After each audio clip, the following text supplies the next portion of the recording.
আপনি একটা গল্পের কথা কইছিলেন না, যে গল্পটা শোনাইছিলেন না, যেই না বিয়া তার আবার চিতারে বাজনা। ভাই ওই গল্পটা আমার কাছে খুবই ভালো লাগছে ভাই, গল্পটা আবার শোনাই দেবো আমারে, ঠিক আছে? আমার কাছে খুবই ভালো লাগছে ভাই, গল্পটা আবার বলেন, আবার শুনুম আমি ভাই। তুমি গল্প শুনবা না আলু বম দিতেছো ভাই? এ ভাই কি বলতেছেন, আমার কাছে গল্পটা খুবই ভালো লাগছে, সেই জন্য আপনাকে আবার রিকোয়েস্ট করতেছি। তো আমার গল্পটা আপনি আবার শোনান। আচ্ছা ঠিক আছে ভাই, আমি গল্পটা শোনাচ্ছি। দর্শক যারা আছেন, দর্শক যদি ভালো লাগে, ভালো লাগলে আমাকে কমেন্ট করেন, শেয়ার করেন, একটা লাইক দিয়েন। আমি বলতাছি, ও রিকোয়েস্ট করতেছে, আমি বলতাছি শুনেন, আমাকে সবসময় পাবেন।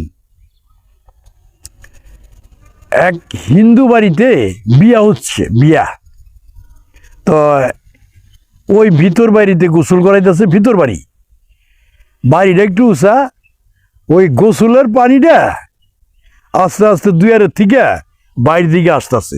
ওখানে আবার ওই যে ডোল আছে না, ডোল বাইরায় হারমোনি বাজায়, ডুরবি তবলা বাজাইতেছে, দর্শক চেয়ার দিয়া বয়ে রয়েছে।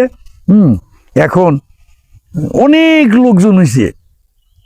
তো হিন্দু বাড়ি বিয়া শাদী দিলে অনেকে দেখে না, রাত বইরা বিয়া শাদী হয়, দিনের বেলা গোসল করাইতেছে, সবাই গেছে দেখতে। এখন ওই বাজাইতে বাজাইতে ডোলালার এমন তাল উঠছে ভাই, এমনি এমনি মানে কি একটা ড্যান্স দিতেছে আর কি। হ্যাঁ, দর্শক আর ওই গোসল দেখবো কি, তার ড্যান্স দেখতেছে। ড্যান্স কি জানো নি, মানে কি কমু আর, ওই যে একটা গান গোনা, হাই মেরি হাই হামসা মগবাড়ি আইসো, বইতে দিমু খাইতে দিমু না। যাক ভাই, আমি গানে না গেলাম, গল্পটা বলতেছি শুনেন।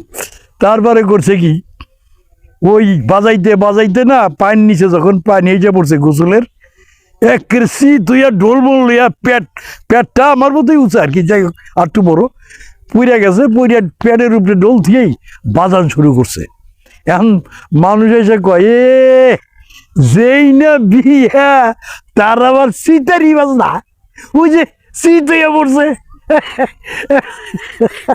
ভাই আমি আশ রাখতে পারতাছি না, বাস্তব আসতেছি।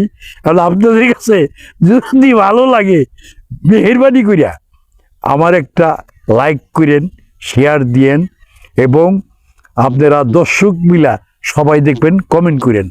এই পর্যন্তই শেষ, পরে আবার আমি আসবো আপনাদের মাঝে।